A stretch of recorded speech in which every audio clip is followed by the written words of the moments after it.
And we're going to call our 6.5 item, and which is 9:30 a.m. item, consideration of presentation on the UC Davis Clear Lake Restoration Project. And while they're coming up to the front here, I just want to quickly remind everybody that we have items stacked up all the way until 2 o'clock every 15 minutes.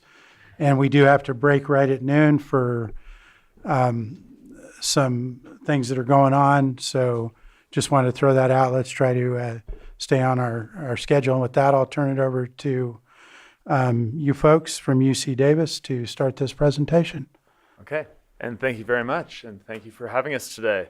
So my name is Alex Forrest, and I'm a professor in civil and environmental engineering, and also...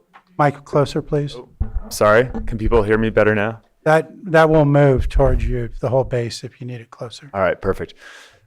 So my name is Alex Forrest, and I'm here from UC Davis. I'm a professor in civil and environmental engineering, and then also the associate director of the Tahoe Environmental Research Center. And I'm here with Steve Camden, who is our project manager, working on the HOS system, so our hypolymnetic oxygenation system, as well as Kara Hollis, our communications specialist, who's been working tirelessly to try to communicate what we're doing within the community and within the county. So if we have, oh, okay. Just to give us a minute here.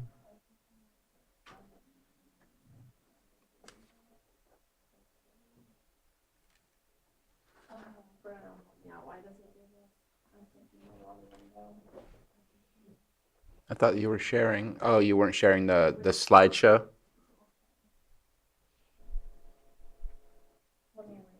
Whatever window you clicked on and didn't work, you click on the other one. Or swap. There's usually a swap button.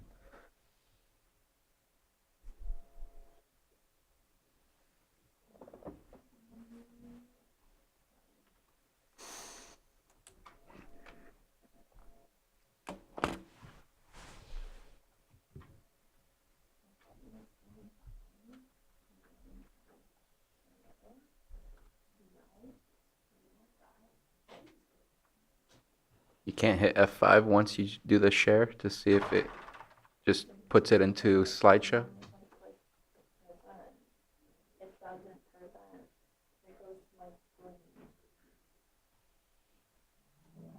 I can easily work off these slides too.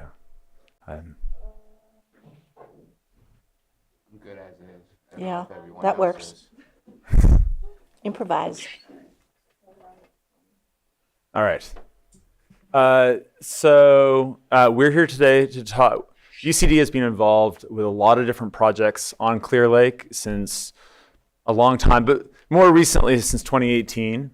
As we all know, it's a beautiful lake and a large cultural resource, but there are challenges, and there are significant challenges that the county faces working on the lake, and we have been working on these and specifically on harmful algal blooms since 2018. These have resulted in fish kills. There's historical contamination issues. So there's no one silver bullet that fits everything. And we have to address these issues and understand the implications along the way. And so in 2018, under the guidance of Cecilia Aguilar Curry, she formed the Blue Ribbon Committee that's been working hard on this. I see some faces that I see regularly at the Blue Ribbon Committees, both the technical meetings as well as the larger meetings, to try to understand the problem and to then try to mitigate and rehabilitate these issues that we're facing. And that's where the point that we've reached now. Next slide, please, John.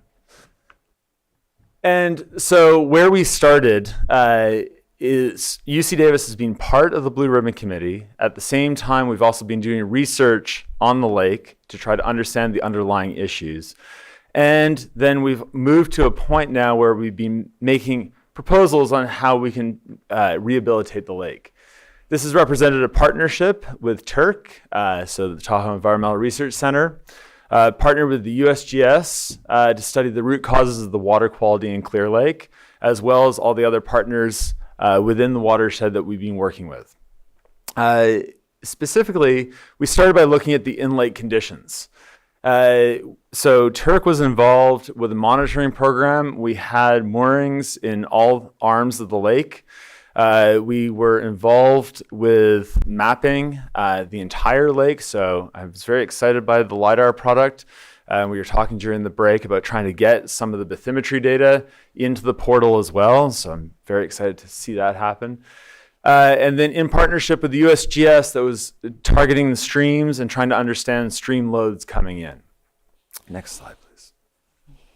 And so really we're trying to look at the lake in its entirety. And starting with the physical conditions. So here we needed the bathymetry to understand the currents and the transport that happens, the water temperature that leads to changes in the chemical condition, understanding the chemistry, so the nutrient loading, where the nutrients coming from, both from the watershed as well as from the lake itself. And then the biology, so what types of algae are growing, under what conditions, when do they become toxic, what's the toxicity, and trying to look at satellite imaging products as well in conjunction with that to try to understand this overall process. And so what are the findings? Well, phosphorus is key. And so lake bed soils are some of the dominant sources of phosphorus. So what happens, and this is something that's not unique to Clear Lake, but when during the summer you get stratification, so warm water on top, colder water on the bottom, there's a depletion of oxygen in the bottom. When the oxygen gets depleted, if there's available phosphorus, that phosphorus starts getting released into the water. And then when the lake overturns, that phosphorus mixes into the rest of the water and potentially triggers a bloom. So it potentially releases those nutrients and gets recycled into the water. What we found was that about 70% of the phosphorus in the lake every summer is coming from this process of what we refer to as internal loading. And there are other issues as well, particularly with low oxygen conditions, particularly associated with methylmercury. So there's a larger question at hand here of what's the cause of these problems, and then when it overturns, when you get this mixing event, how that phosphorus is released. One of the interesting things, or one of the challenges with Clear Lake is very shallow. So you get this stratification, but then unlike deeper lakes that don't overturn continuously during the summer, Clear Lake mixes every time you get a big wind event. So you can get these episodic wind events that then trigger this release of phosphorus up into the upper water that has basically perfect growth conditions for harmful algal blooms. So what we've proposed, and this is what we're looking at now, is the hypolimnetic oxygenation system. And I realize that is a tongue twister, so HOS for short. So you basically want to prevent this internal loading from happening. And the idea behind it is to inject oxygen into the lake bottom, and so that even though you have this stratification, you're not having this release of phosphorus. And that oxygen will be in the bottom, and you'll be able to turn it on and off during certain time periods. And to be able to do this remotely while observing what's happening to the stratification of the water. So we can track through time, we can track temperature of the water, and then control oxygen to try to regulate how much phosphorus is being released. So the support of the community, the support of the county, we've also been working through the Blue Ribbon Committee, as well as through the EPA, who's been very generous with their support of funding for this project. We've targeted the Oaks Arm to run a prototype of this. We are targeting an operation of the system for 3 years. We've been working for the last year with the support of county and others to secure the necessary permits and going through the permitting process, which is a significantly challenging thing because we're working both on land and in water. Designing the system, and one of the challenges as well is understanding the circulation of the lake, so how the water is moving, so that if we inject oxygen, we are understanding where it's going. And the goal is to be operational by this summer, with a potential fallback plan in case permits get delayed too far, or in case the design process is taking too long, to fall back one subsequent year. And then once we're operating, sorry, Joanna. So once we're operating, just if you quickly draw your attention to the white lines and blue lines on the Oaks Arm there. The blue line is roughly where we'll be injecting oxygen, sort of across the lake, because there's dominant shore currents moving along the bottom as well as the top. And the idea is to have it move the oxygen around as well as possible. And next slide. So what we want, our aim here is to have a way to monitor oxygen levels in Clear Lake and to avoid HABs and potential fish kills in the Oaks Arm. As a demonstration of this, within this, you're delivering water quality improvements for water districts that are drawing water out, as well as local community and cultural uses around the lake. And then potentially use this to scale up to a larger solution for the entire lake. So really starting with one and then moving up.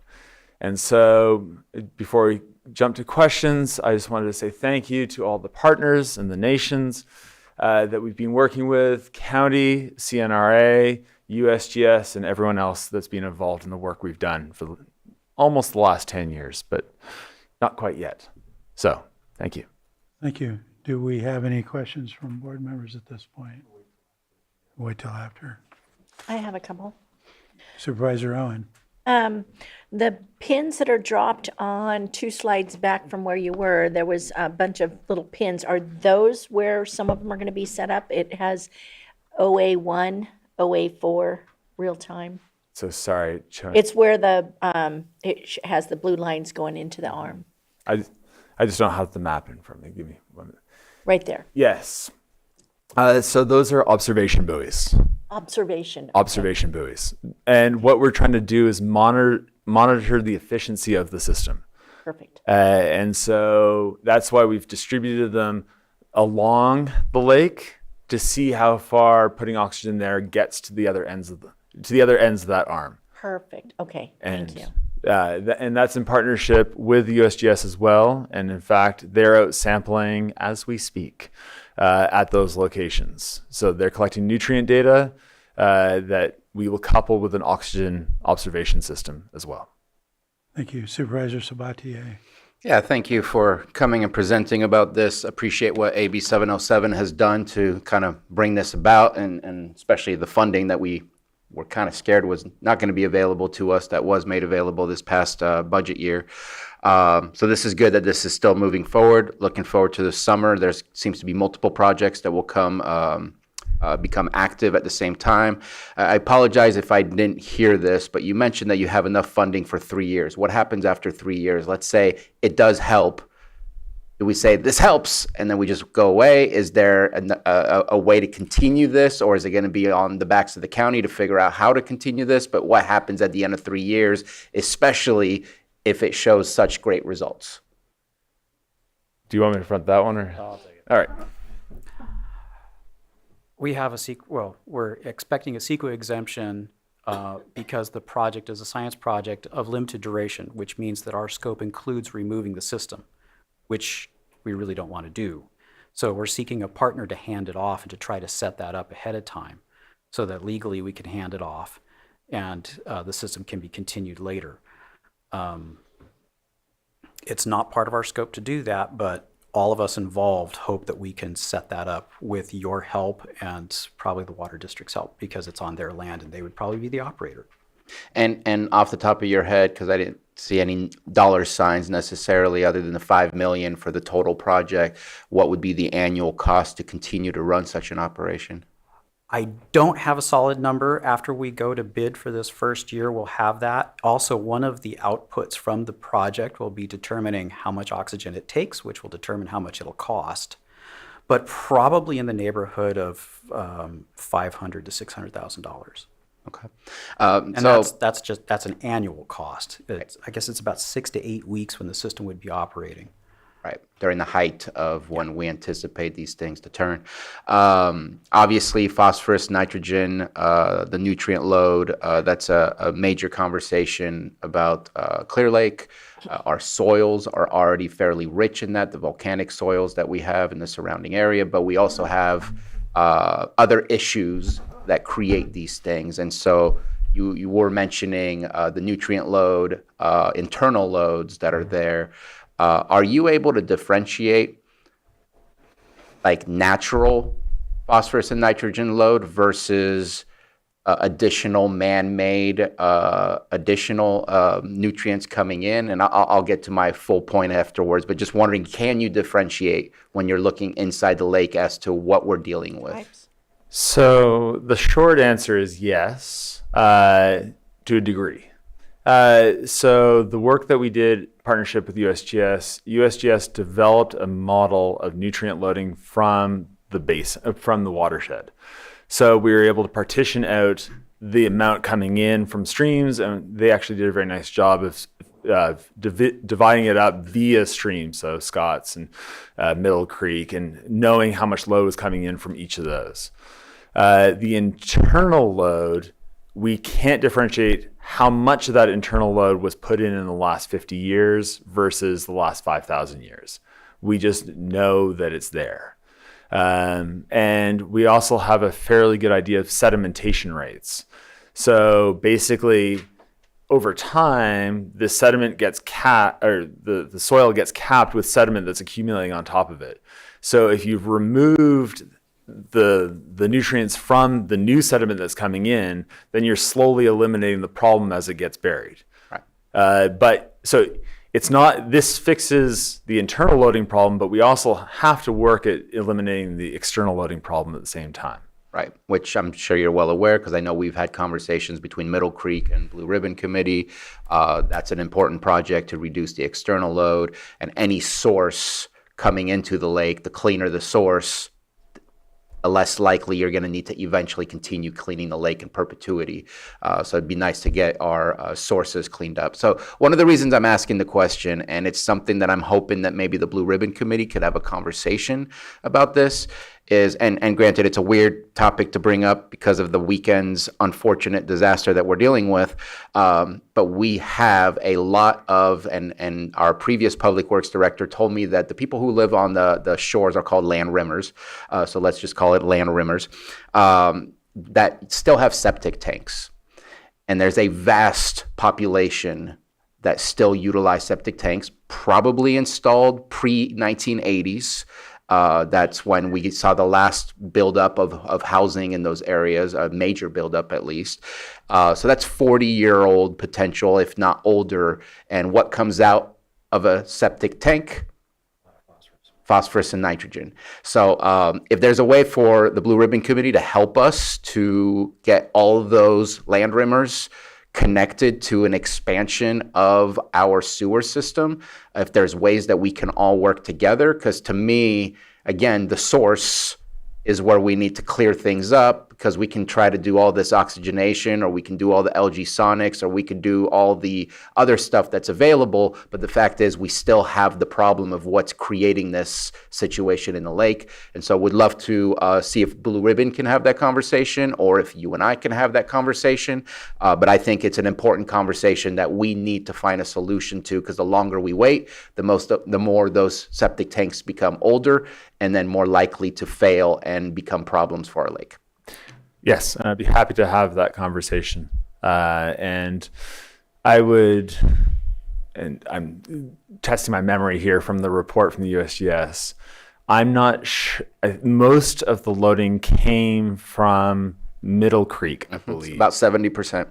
No, 70% was internal, and then of the remaining 30%, I think it was about 70% was then middle, and then you can differentiate. Yeah. So I'm not sure what percentage was septic or not, but certainly drilling down into the error of or the uncertainty in these measurements would give at least a bounds of the unknown sources, which certainly is worthy of a conversation. Absolutely. Thank you. Thank you. Anything further from the board at this point? Not seeing any. I'll open up to the public, and I'll start with online this time, and we do have one.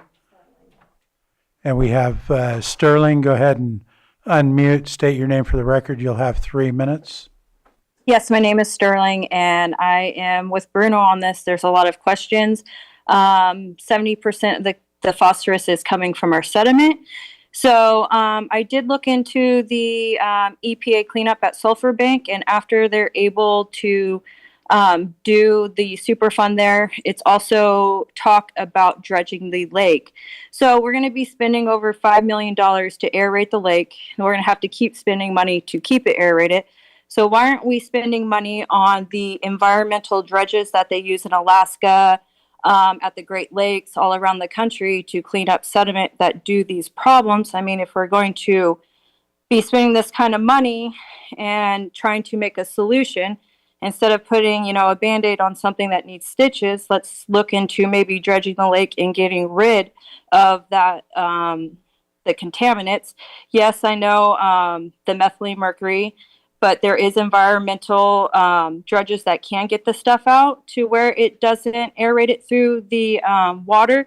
Because once we start doing the aeration, there could be changes in the chemistry, which could release even more phosphorus, which feeds the algae, and also turn the mercury into methyl mercury, which is the most dangerous for people. So those are my concerns. I'm also with Bruno. The septics is a huge thing.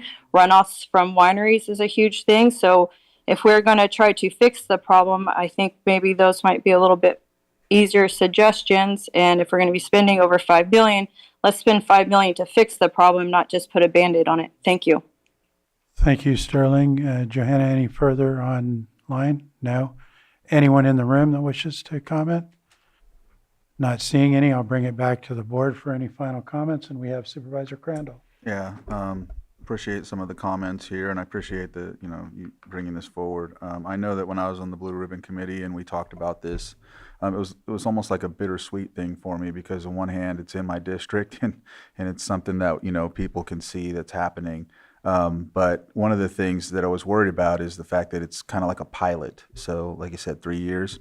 And in talking with some other folks that used to work in water resources, it seems that this project would basically make the lake dependent on it. And if we can't sustain the costs afterwards, then we're just kind of back to normal. And I mean, yes, if it works, it gives UC Davis the opportunity to say, hey, it worked, and then take that. But then we're left with the bag trying to figure out how to keep it going.